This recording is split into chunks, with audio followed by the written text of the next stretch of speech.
This section will be your introduction to Upwork.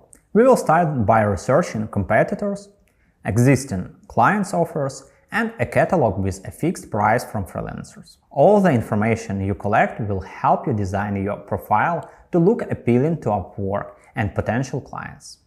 Are you ready to empower your Upwork? If so, let's move on to the lecture. I'm glad to see you on the Upwork platform. I'm sure you do something well, or what's more, you are a genuine specialist in your area. Upwork is a great place for growth and compensation for your expertise. But before you start, it's important to understand whether this platform is relevant for your skills. So, in this lecture, I will show how to figure out whether people are interested in your services. In order to do so, you should consider that the jobs catalog includes projects you want to work on. To start with the job catalog, go to the Upwork site. I use the existing Upwork profile in this lecture, but you can also do such research without signing up. It shows the same information, but the interface might be a bit different.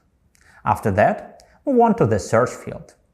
Among the list of options to look for, choose Jobs and click on the search icon.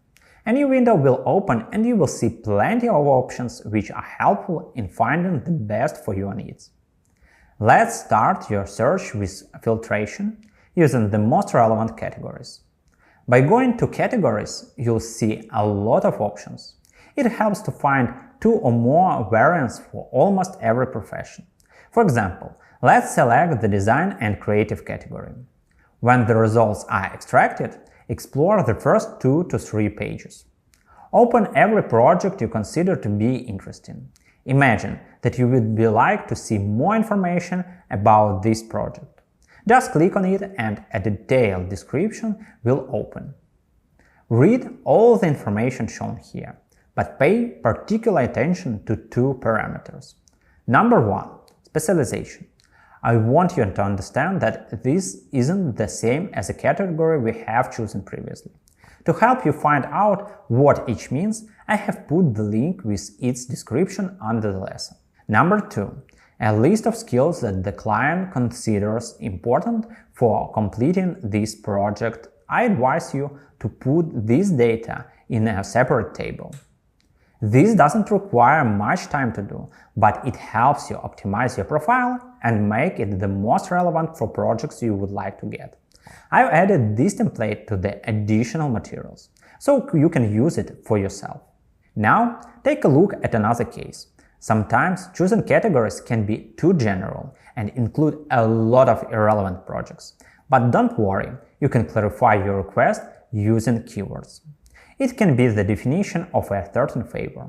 For example, let's type logo design in the search field.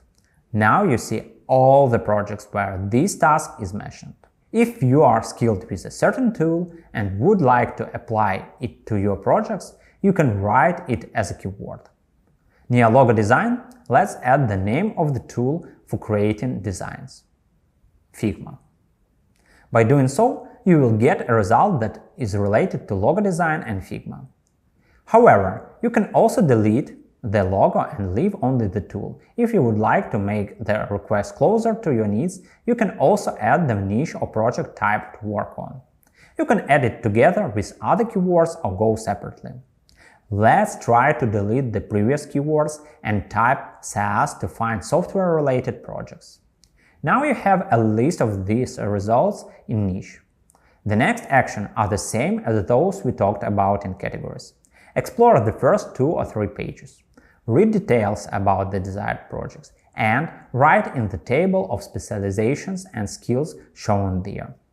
I also recommend you pay attention to Upwork tips when you add your keywords.